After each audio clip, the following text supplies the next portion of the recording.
I'm the dude. So that's what you call me. Are you a virgin? Yeah, not since I was 10. Are you there, God? It's me, Margaret. Come on to the coast. We get together, have a few laughs.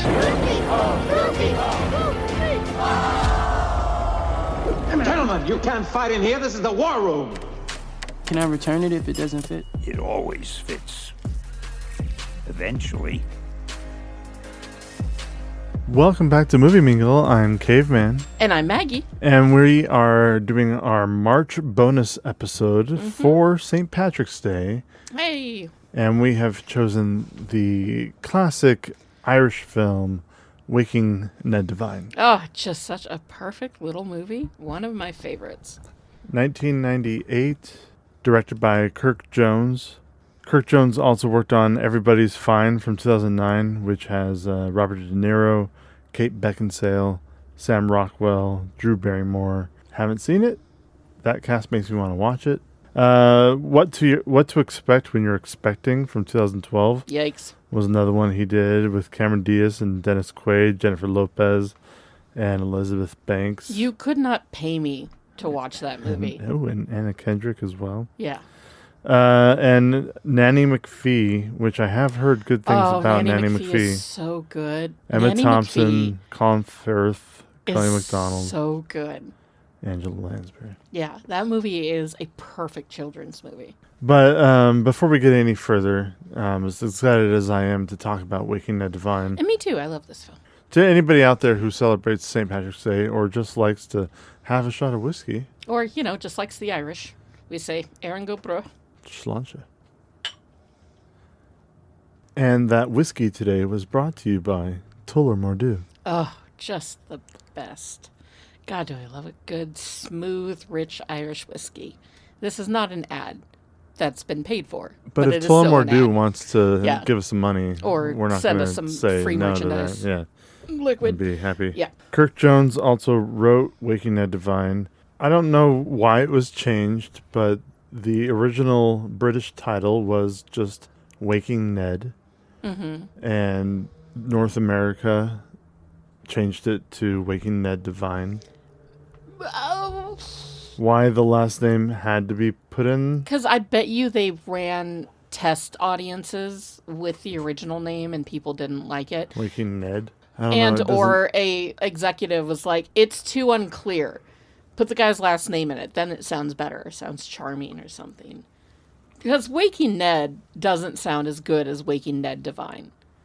It's the fact that the last name is Devine, I think, that really kind of makes and sells this title. It's also kind of a strange verbiage and vernacular in America as well. Anyways, I think Waking Ned Devine's the better title, but it's also the one that I've known for the last, it's not a bad title. 20 plus years. It's not a bad title. It just is interesting when North America has to change a title. I mean, I know that other countries change. The Avengers in sure, I know. Britain is different because of an old TV show.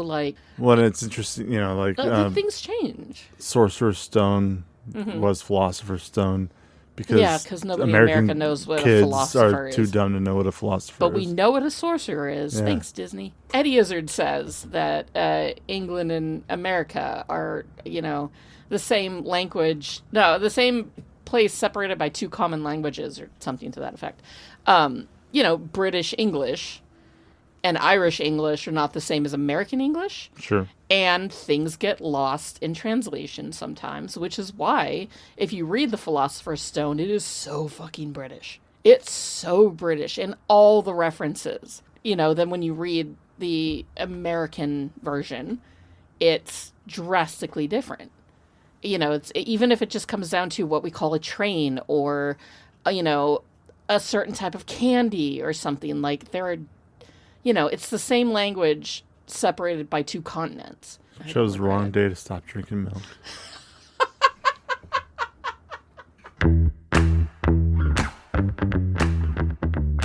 The music was composed by Sean Davey, born in Belfast, has worked on kind of nothing that I recognize outside of Waking Ned Devine. I mean, depends on, that might be the David Copperfield that Daniel... Was that David Copperfield that Daniel Radcliffe was in? I remember The Tailor of Panama with Pierce Brosnan and Jeffrey Rush. I saw it once, forever and ever and ever ago. I couldn't tell you a thing about it. But what I could tell you is that those two men could,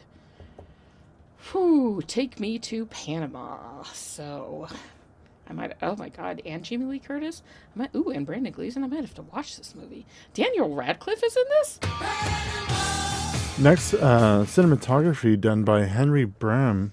Interestingly enough, a movie like this, you wouldn't think, because the director didn't really do a lot outside of, England. And same thing with the composer and the writer. It's interesting that the cinematographer has gone out and really kind of become a Hollywood director of photography. Like, he's credited for Guardians 2 and 3. Oh. He did the Suicide Squad. So wait a minute. The cinematographer of Waking Ned Devine. Waking Ned Devine is now James Gunn's James Gunn's guy, because he is the cinematographer for Superman as well. The one coming out in July. Wow. Randomly, I know. He also did the cinematography for Roadhouse in the 2024 one with Jake Gyllenhaal. Roadhouse. I know. of all the things, the guy who did Waking Ned Devine. Yeah. That blows my mind in a way that I don't think I expected, because was he an infant, first of all? Like, how old is this guy? Because, the 90s was a minute ago, I say, clutching my chest. He was born in 1965 in England. Damn. And, yeah, he's known for his 4 movies that he's known for. Superman, which isn't even out yet. Guardians of the Galaxy Volume 3, Roadhouse, and The Instigators, which is a... oh, yeah, that's that one with... Matt Damon and Casey Affleck. Yeah, those fuckers. You know what? Good for you, Henry Bram. Good for you. You've put in the work. Well, and he also worked on Nanny McPhee, so he didn't just stop working with Kirk Jones with this film. He also went on to do Nanny McPhee and then Flyboys. God, Shackleton? Yeah. Oh, fucking Shackleton's good. Yeah, World War I movie with James Franco and Jean Reno. Shackleton is about the British explorer who I think got stuck in the South Pole. But it stars Kenneth Branagh. It's a miniseries, and it stars Kenneth Branagh. And Jessie made me watch it during her Kenneth Branagh phase, which she had in high school. She was in love with Kenneth Branagh, and I was in love with James Woods. And so we had to be best friends because nobody else understood it. God, I'm so glad she's my best friend. He also did the cinematography for The Golden Compass, which overall was not the greatest film, but looks great. Yeah, all of these movies look great. He even did The Flash, which... The Legend of Tarzan. Which is a beautiful movie, and I really actually like quite a lot. He did The Flash, but the issues with Flash is the look of Flash is not down to the cinematographer. No, that is true. That is down to the it's visual effects people. Good for him. The director. You know what? He put in the work, and he must be a great guy. I mean, he does great work, and he must be a nice person if they wanted to, if everybody keeps working with him. So, that's great. That's great. Good for him. I'm pleasantly shocked that he did. But the cinematography of Waking Ned Devine is beautiful. When he's having that dream of Ned, when Jackie is dreaming of Ned and they're out on the boat in that golden lighting, that golden heaven, that's a gorgeous shot. So, and then when the phone booth goes flying off the cliff and everything, perfect. No notes. Good for you, motherfucker. Rotten Tomatoes has Waking Ned Devine at an 84% from critics and 88% from audiences. That makes me so happy. I was a little worried because there are a lot of cute little British films that I love that just have atrocious scores from critics. because they hate cute little British things, I guess. I'm not quite sure. Some people do not like British films. Yeah, and, you know, some people aren't in the mood for feel-good movies about pensioners the way that we are. You know, like, the youngest person in this cast is, well, the little boy that hangs out with the priest a lot. Yikes. This movie, I'm glad that people appreciate this movie for as cute as it is. And it's such a sweet little film. Well, it was made for $3 million. Just a nice, even $3 million. It made $25 million domestically, $30 million internationally, for a total of $55 million. That is a nice comeback. You know, good for them. Again, considering that the cast is a bunch of pensioners. Pensioners, folks, is the British term for retiree.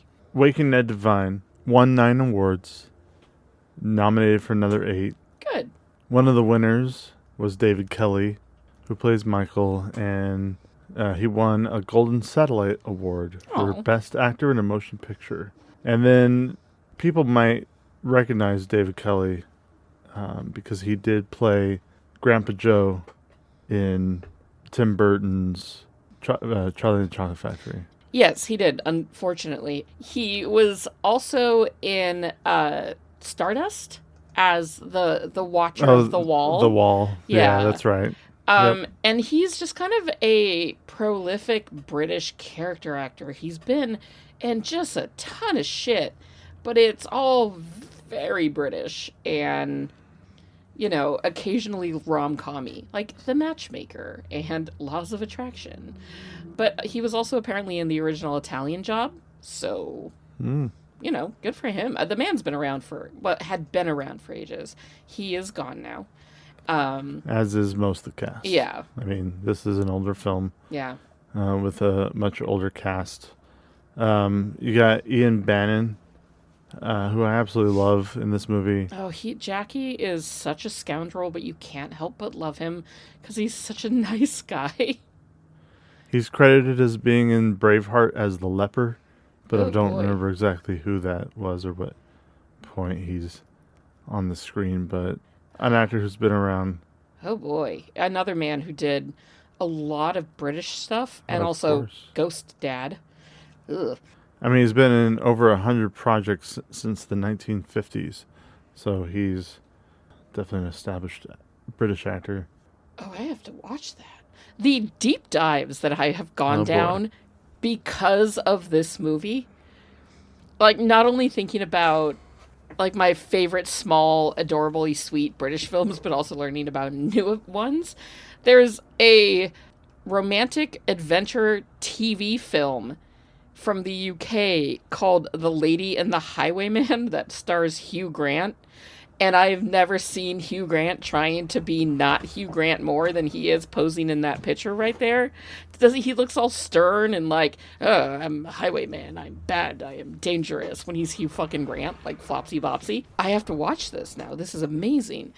Because you have to know why Hugh Grant is staring off into the distance like that. Yeah, right? Like, I mean, it looks like the cover of a romance novel. I have to know. It's got to be so bad.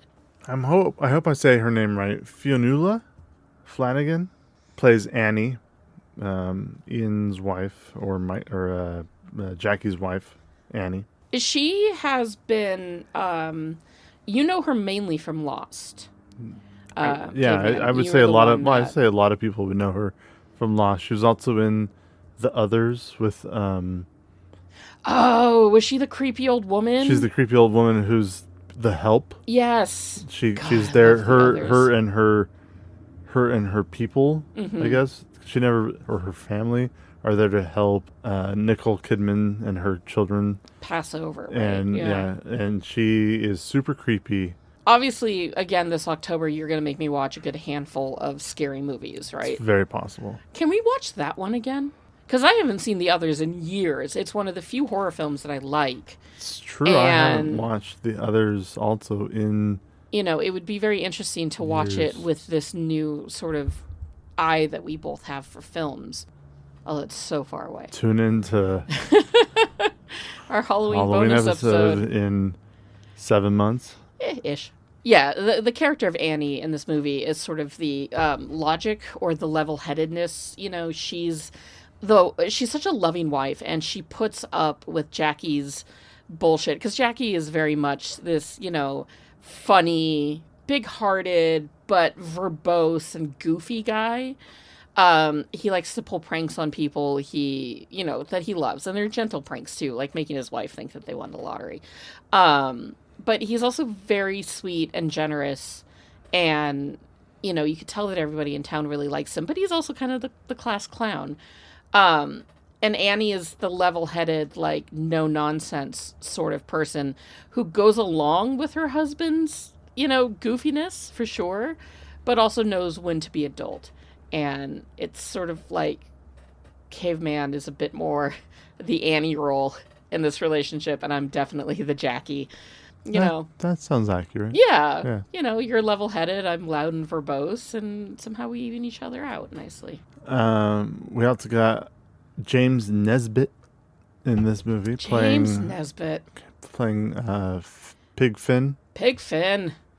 Oh, man.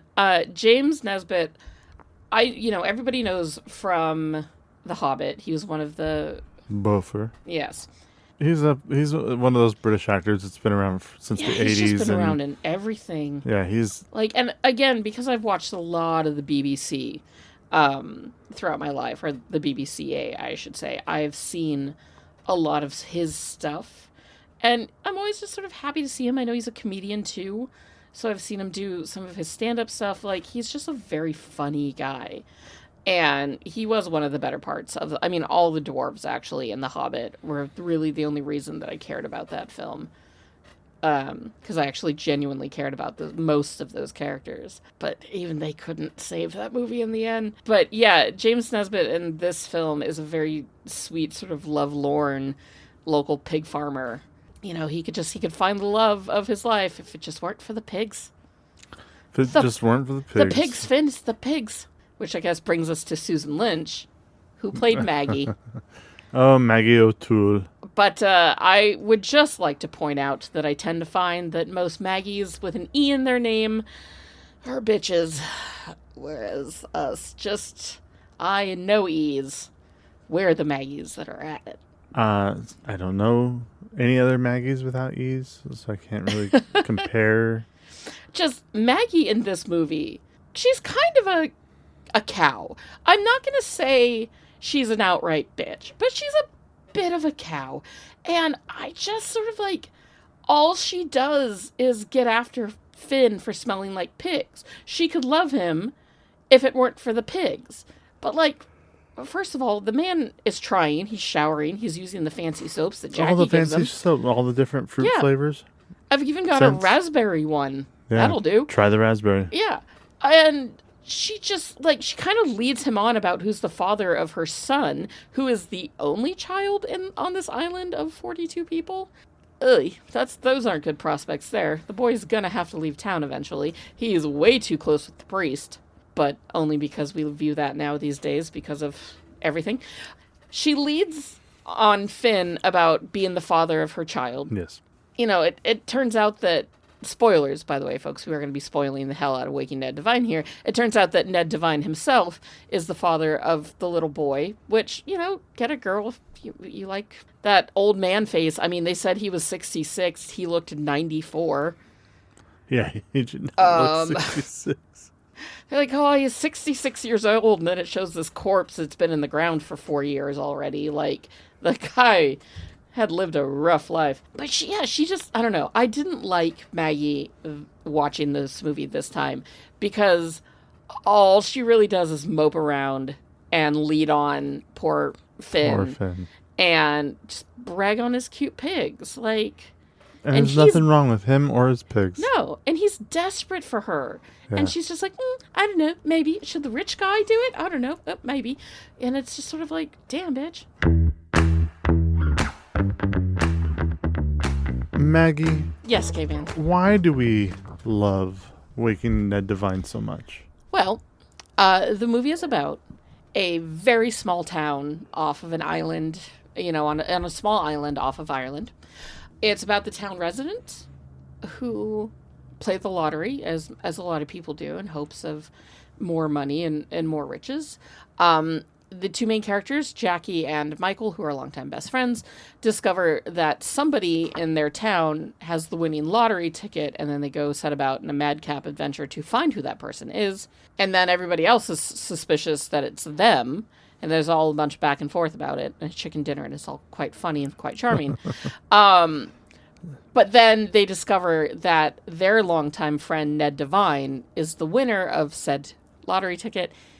Ned dies upon finding out Dies that of he's shock. Dies of shock finding out that he's the winner. And we know that because when you see his corpse, he's smiling. But he's already signed the back of his ticket. Yes. So Jackie and Michael then go about impersonating Ned and getting the town involved in order to get the nearly £7 million lottery and split it amongst all of them. And then calamity ensues. It is a movie about a crime. It is about fraud. But it's so sweet and charming. So sweet and charming. And like this little town of little people. And they're all so funny and they're all so unique.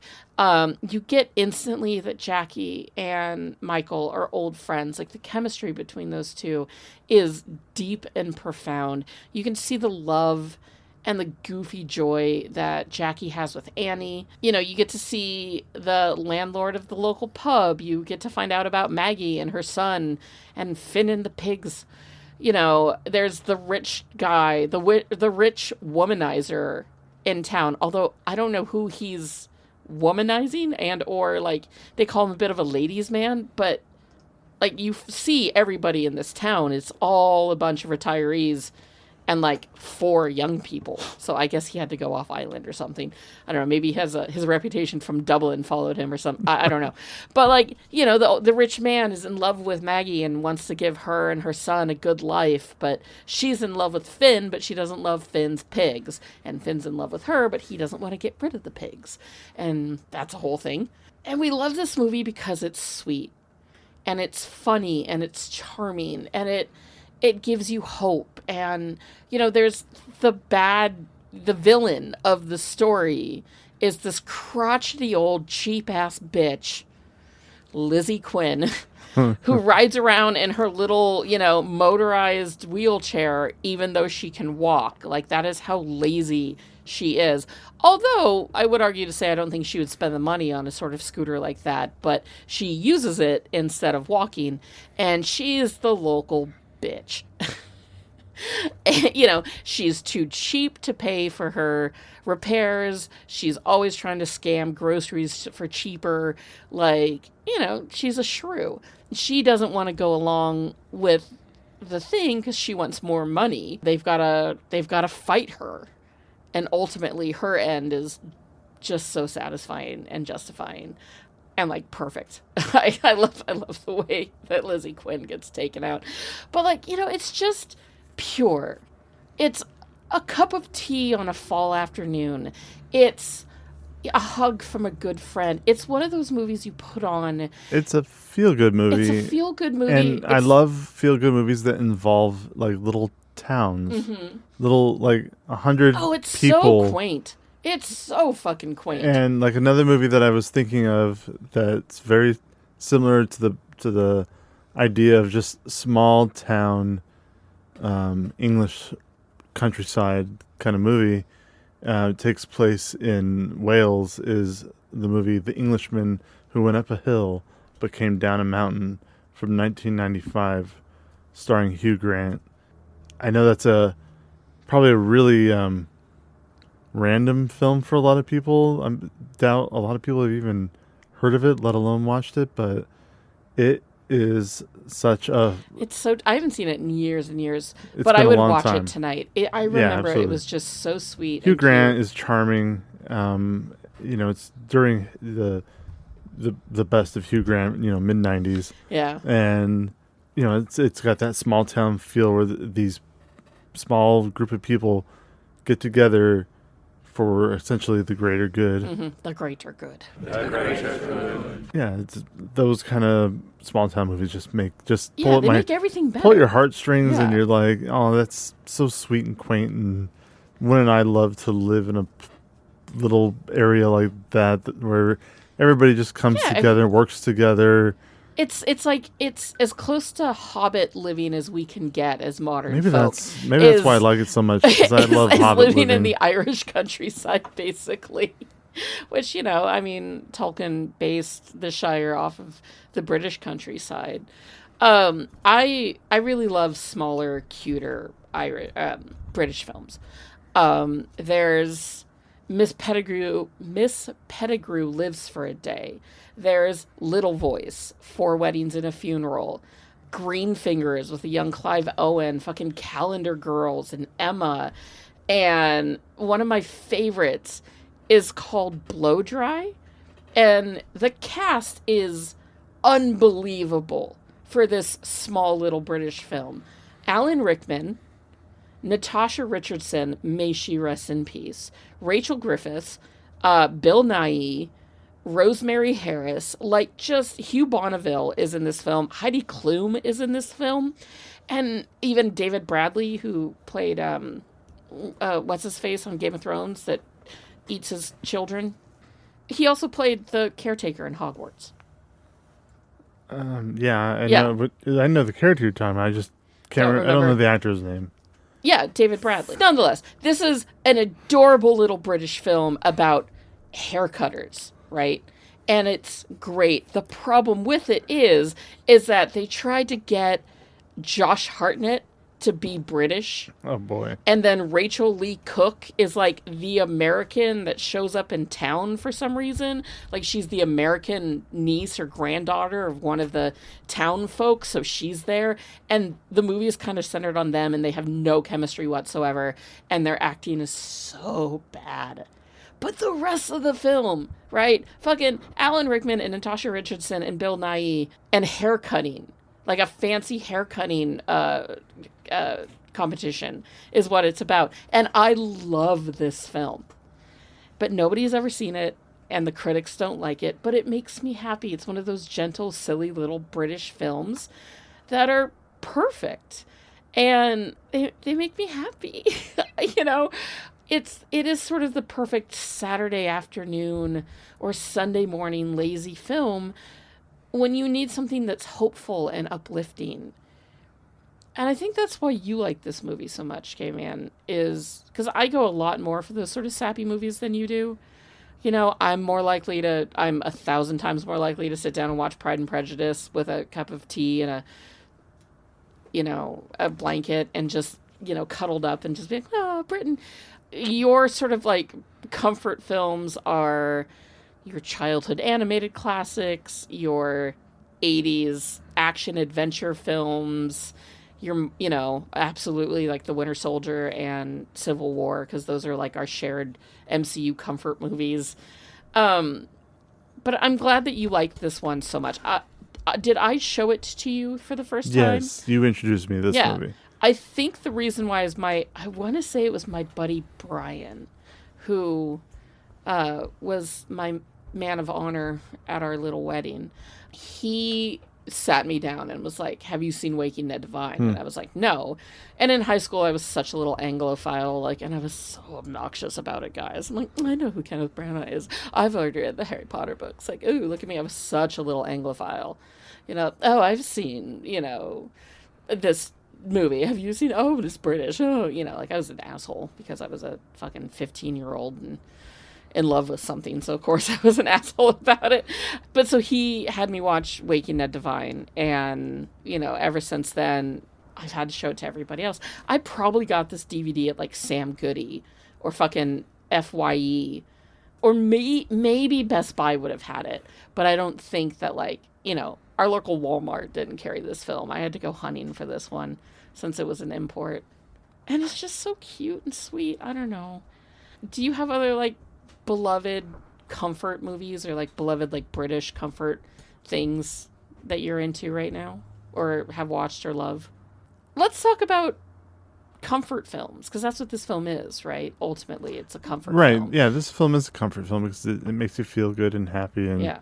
you like, of course, the outcome. It's funny. Mm-hmm. It's got some great humor in it, which of course helps. And it also is like, it makes you cry a little bit. You know, when Jackie's giving the eulogy at the end, and because the lotto man who thinks that Michael is Ned Devine is there at the funeral, at Ned Devine's funeral, unknowingly, they have to say that the funeral's for Michael. And when Jackie gives him the eulogy to his face, oh, fuck, I cried like a baby. Yeah. When he's standing there giving the eulogy and looking at Michael at the same time. And that shows what great of an actor David Kelly is. Just the way he's looking back at him, smiling, knowing that he's saying these things as if his friend had actually died. It was really sweet. You know, when it comes to British films, I tend to go a little more with their comedy. I find British comedy sometimes funnier than American comedy. I grew up on Weird Al and Monty Python. That humor is my humor. So when I get to be introduced to films like this and Death at a Funeral, I mean, I know we talked about Spaced not too long ago when we did Baby Driver. Oh man, Spaced is such a funny, sweet little show. I recently had rewatched through Faulty Towers, which... You put Basil in the Ratatouille?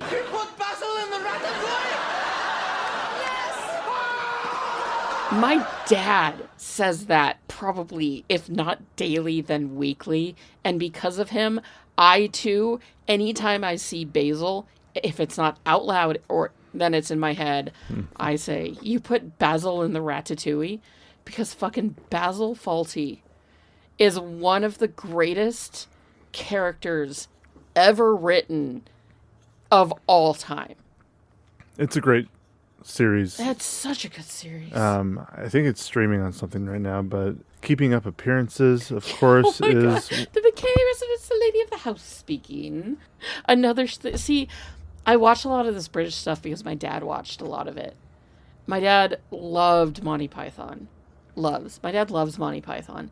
And he loved Keeping Up Appearances. And he loved Trading Spaces, which was the original reality show where two neighbors would like swap rooms of their house and design it for them.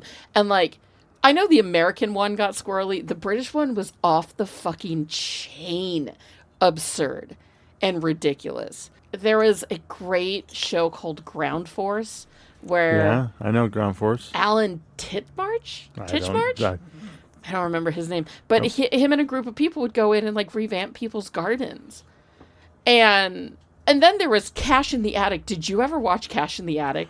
I've heard of Cash in the Attic, but I never watched it. My God, Cash in the Attic is great. It's sort of like if you took the what's that traveling appraisal show that was on PBS that was really big for a long time, where people would come to them with their family heirlooms, and then they'd be like, "Oh, it's worth this much," Right.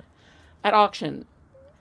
Yeah. Yeah. I don't remember being on PBS. But it's sort of, so Cash in the Attic was sort of like that. People, like experts, would go in and rummage around people's houses and then find pieces that they were like, well, actually, this was painted by Beethoven in the 9th century, and it's worth upwards of 30 million pounds. And the people go, oh my God, that's amazing. And then they take it to a random local auction. Like if it was the big stuff, they'd take it to Sotheby's, but usually as a random auction. Yeah. And people would get anywhere from like a couple $100s to millions of pounds for some of their shit. And just watching them go through the auction process was... honestly, everything. There was a time where British television was just so pure. I mean, you do nothing but watch British television. Oh my God. So let's talk about it, right? Right now. Oh boy. Yeah, I mean, I think everybody... So Ned Devine is a great movie. Anyway. Right now, the world is kind of a shit show. Things aren't great across the board in our country, in other countries, in the world at large. And I have had to turn to comfort over the last few months. And that comfort has come from two sources, most of all. The Great Pottery Throwdown, especially this season that just ended, which, by the way, is a little British competition show, much like the Great British Bake Off, in terms of like wholesomeness and kindness, but 1,000 times better. It's about pottery, and the judges are... I have never seen a pair of judges on a reality competition show like each other more than Keith Brymer-Jones and Rich Miller, the judges on that show. Those two are the JD and Turk of pottery and reality competition shows. They're amazing. Anyways, that show is like 1,000% pure comfort. But then there's the repair shop. And you've made fun of me in the past when I've tried to talk about the repair shop on this podcast. But it's all that I have been intaking when it comes to pop culture lately, or like when I have my free time, when it's not like, oh, we absolutely have to watch Daredevil, like, oh, we have to watch a movie for a podcast, oh, we're gonna watch a movie just for fun, like Timeline or Beauty and the Beast or whatever. If I am by myself and I have got the TV on, it's on the repair shop, and it's just this gentle little show where people bring their family heirlooms to these expert British craftspeople at this fucking, like, living museum in the English countryside where they worked in a thatched roof barn. It is as British as you can fucking get. And people bring these stained glass windows or old clocks or fucking jewelry or paintings or ceramics or teddy bears or whatever, and they give their sob story like, oh, this belonged to my grandpa and he was the best grandpa in the world and he served in the war and he died a few years back and this clock's all I've had of him and unfortunately I dropped the clock and now it's broken. And then fucking Steve, the clock guy, takes it and he's like, oh, well, please let me fix this to you. And then he puts on his 3 pairs of glasses and he fixes the clock and then gives it back to the woman, and then she cries, and then Steve cries, and then I cry, and then you cry, Caveman. And everybody cries because it is pure. It is so pure. And that's what I need right now. Like, I can see this little, like, smirk on your face, my love, where I'm going off on this thing that I care about, and you're just like, oh, Maggie, what a goon. But it's what I need. I've gotten off of social media for the most part. I actually need to delete Instagram off my phone again because I brought it up for one reason and now I need to get rid of it. But I don't look at social media anymore. I check the news once a day to kind of get a gist of what's going on in the world. And then the rest of the time, I'm choosing to prioritize my own comfort. And what I need is gentle British kindness. I think what I need is gentle kindness, but since we're not getting that in our country right now, I've got to look elsewhere. And the British are so good at gentle kindness.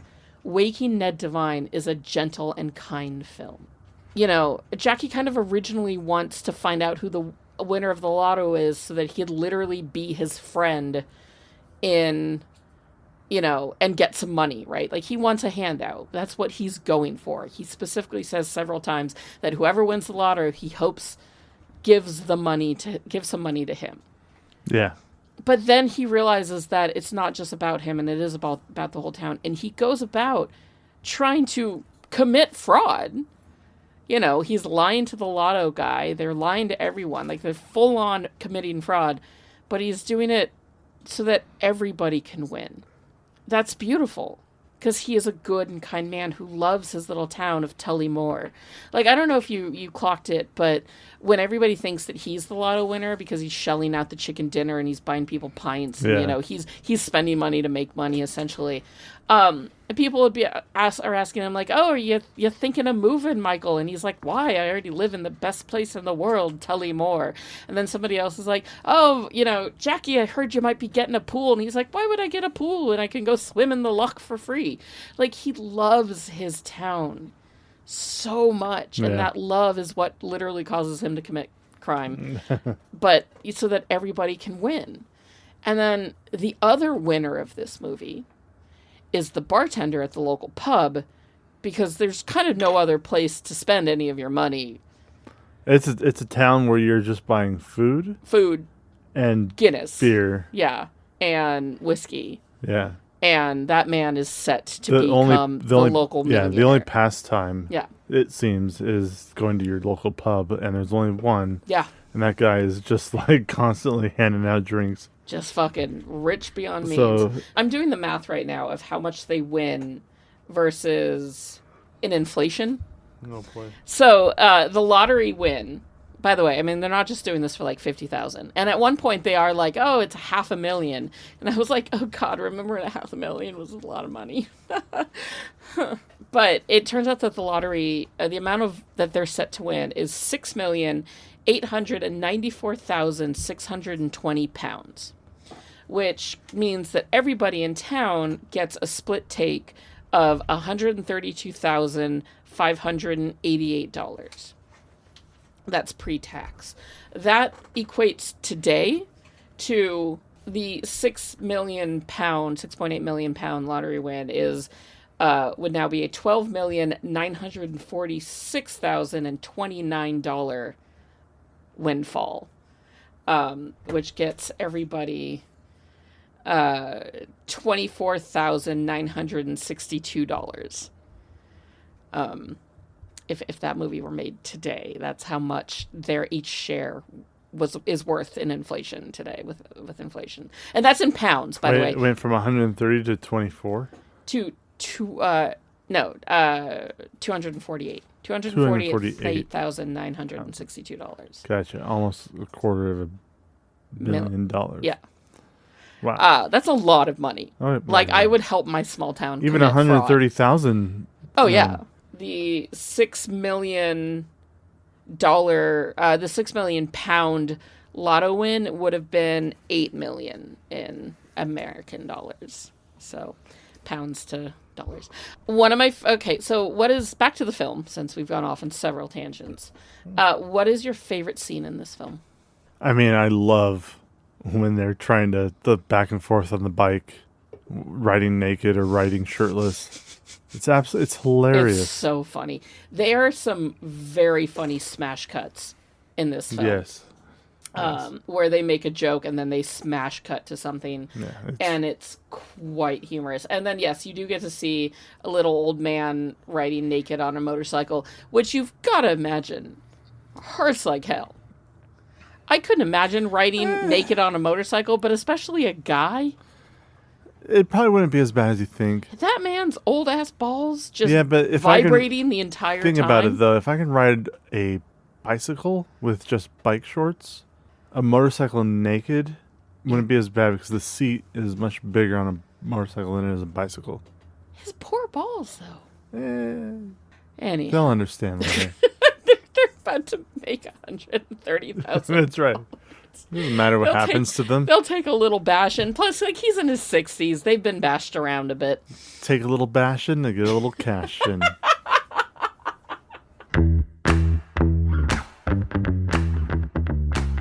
One of my favorite scenes in this film is, and this will spoil it a little bit, but at this point, whatever.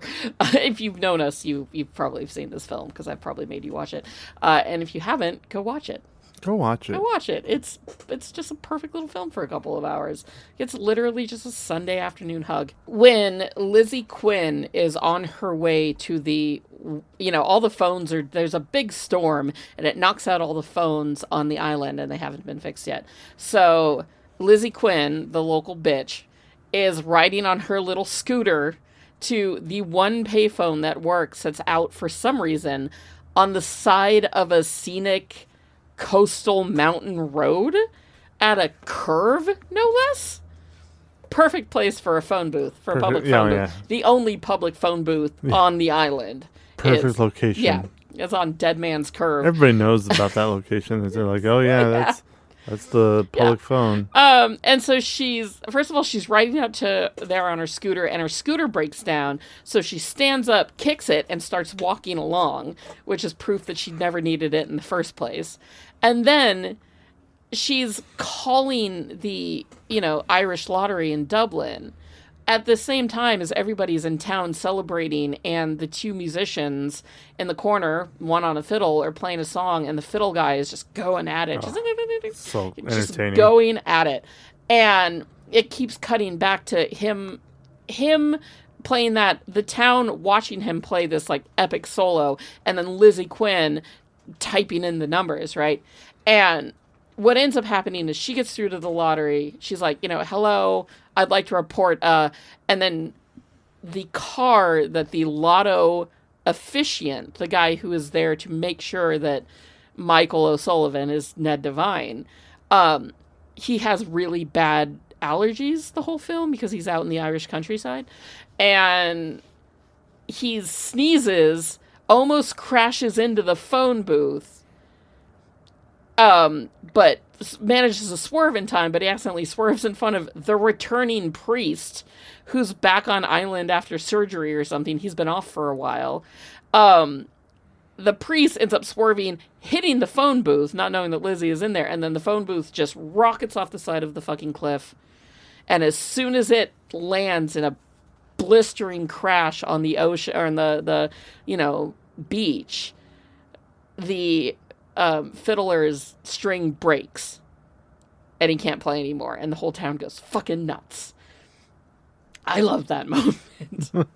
Long story short, I love that moment. It is just so well shot and well played. It's such a fun comeuppance for this bitchy villain. And, nobody in town knows that she's gone. They probably won't for a while. Now their shares are all about to get a little bit bigger. But also, she's just such a bitch, and it's just so much fun watching her get thrown off of a cliff. It's such a brutal end for just this bitchy, cheap character. But that's definitely one of my favorite parts of the movie. The ending. Okay, man, do you have anything particular about Ireland, since it is St. Patrick's Day, that you love? I would like to say that I love their alcohol. I mean, Guinness and Irish whiskey is fucking Guinness and Irish a couple whiskey of my favorite things, and I some of God's love watching the Tri-Channel. Greatest joys. I feel like I get to know a bit of what the people of Ireland are like through that channel, because it is just Irish random people trying Irish different people things. that friends and of the producers, and just come on and try things, and it's anything from liquor to lollipops. And you really get to get to know their personalities. Yeah, man, I wish I could hang out with these. Go guys. to Ireland and go have a drink with one of these people, but. I also love their music. Shout out to Glenn Hansard and Damien Rice, who have been the spokespeople of my heart for definitely a couple years. of my favorite Irish singers there. And it just I want to go there so badly. I don't think I'd come back. I could just happily be, working in a pub for the rest of my life, wearing thick sweaters and not caring about my wrinkles, listening to Irish music. fiddles. Yeah, I would be so happy. But I know it's not great over there, and there's actually a really bad housing crisis, and their government's not top notch like none of ours are. I mean, what are you going to do about that? But it's still, I think it's the idea of Ireland, that sort of fairy tale of Ireland that we Americans hold so dear. We love this film. We love the Irish. We love each other. Maggie, what would you give Waking Ned Devine out of 5 stars? Fuck it, it's a 5 for me. It's just such a perfect, happy little film. It's everything I want it to be. Funny, heartfelt, beautiful, joyous. I can't think of, there's nothing really that I'm upset about. No. Or would change. Because, and also this movie is always there for us when we need it, like a warm hug. Yeah. So yeah, it's a 5-star. I was going to give it 4.5, but I was I thought that too. But why not give it a 5? What's in the way? If nothing else, the cinematography in that scene where Jackie is talking to Ned in a dream and they're on that golden ocean, it's so beautiful. That gets an extra 0.5-star bump. This movie's perfect. Well, I think Maggie and I have definitely been enjoying our St. Patrick's Day celebrations today. A little bit. Cheers. Cheers. What would you expect from a St. Patrick's Day movie mingle but some drunken debauchery? That's right. And it could have been on a lot worse things. Yes, we could have Gone full Chicago Irish on you. I was going to say we could have just done a lot of cocaine. Oh. There's a whole show of us just snorting cocaine. That would be terrible. We've never done cocaine. I know. Which would be quite the Be the train last wreck. ever episode of Movie Mingle, that's for damn sure. That was the last time anybody heard of Caveman and Maggie. If we were going to do coke throughout a movie, it should have been to The Wolf of Wall Street, though. So we did lose that opportunity. Yeah. We randomly just chose Waking Ned Devine instead of the obvious. Yep, it was just a lot of bumps the whole movie. What? How did we get here? So Maggie, Yes, caveman. I have 2 questions for you. Hit it. Dicen que por las noches no más se le iba en puro llorar. Dicen que no comía.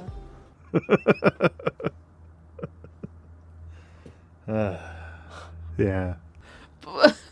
Why? Why? Why would you do that? I think you know why I would do that. So Maggie, Yeah. I have 2 questions for Oh, you. God, yeah. Would the presence of Oscar Isaac have made Waking Ned Devine a better movie?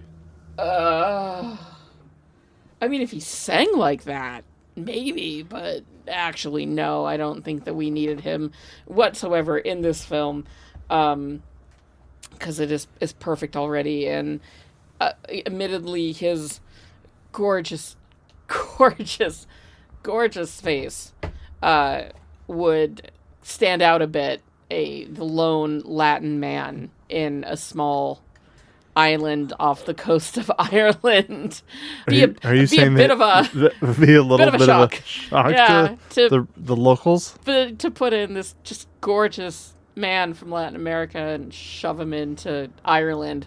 Yeah, that would be a bit odd. Also, I don't think that any of the locals would understand their unbridled lust that they have for him. Yeah, why across am I the all board. of a sudden just super attracted to this guy? Yeah, like, why am I so horny for that man? I need to just be next to him at all times. at all times. Yeah. Sorry, Finn and your pigs, but this Maggie's going after someone else. Yeah, I don't think Maggie's going to be I paying don't- any attention I to don't Finn. care if he smelled like pigs. I'd help shower the stench off. Well, Maggie, question Oh, number boy, 2. Yeah. Which character would Oscar Isaac have played? Okay, so hear me out. In about 10 years, they remake this movie for a Latin American audience. Okay. Oscar Isaac is Jackie. Pedro Pascal Oh, my goodness. is Michael. I would totally watch Well, that. you would totally watch this movie. And Annie could be played by Penelope Cruz, right? And then, like, the bitchy old Lizzie Quinn could be played by whomever, fucking Tiffany Haddish or somebody. And then, like, they remake this movie much in the way that they remade Death at a Funeral for an American audience. They remake it for a Latin American audience. And it's charming as fuck. And it's Oscar Isaac and Pedro Pascal doing the buddy comedy that we've always wanted them to, but it's wholesome and sweet at the same time. And also maybe they're lovers and they make out. But I definitely see Oscar as Jackie and Pedro as Michael. You could swap it if you wanted to, but I think that Oscar's got the smarmy charm that Jackie needs, and Pedro's got the, like, innocent charm that Jackie needs. And it would be amazing. Hollywood, make that movie. Dicen que por las noches no más se le iba en puro llorar. Where did you find this? What is this from? Dicen que no comía. Oh my God, thank you. What is that from? It's perfect. YouTube. Oh, I love it.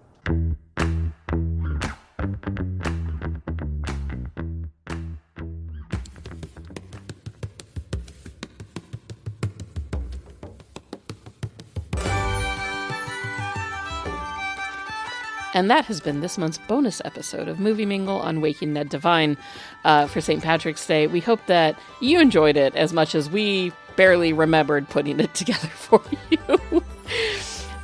we're happy folks, and what else do you want? And safe. Everybody's fine. It's great. Join us next week for our regularly scheduled program where we will be talking about Hereditary, which is a movie I finally have to watch and I'm super angry about, and all the good fun stuff to come on Movie Mingle as well in the upcoming weeks. You can always find us on Instagram, Threads, and Letterboxd at Movie Mingle. You can find us on YouTube at MovieMinglePodcast, and write us any of your thoughts and questions, comments and concerns at movieminglepod@gmail.com. We do love hearing from our fans, even if that question is just, what the hell was that episode? You guys rambled for an hour and none of it made sense. Take care of yourselves out there in this big wide world. If you're going to go out and celebrate St. Patrick's Day, please call an Uber or take a DD with you. But if you're at home and you have a shot of whiskey, then fill to me the parting glass and drink a health whatever befalls. Then gently rise and softly call, good night, and go mingle to you all. Bye! Are you an effective team? We are an effective team. Let them fight. How did you just do that? I'm a really good lawyer. Here on Caladan, we've ruled by air power and sea power. On Arrakis, we need to cultivate desert power. Welcome, Mr. Beach. What's that bar? I'm a little confused. Well, we wouldn't want that, would we? I don't want to brag, but I will. I was in the Avengers. The Avengers? Yeah. That's great. Thank you. What is that? I'm gonna make him an offer he can't refuse. Toga, toga, toga.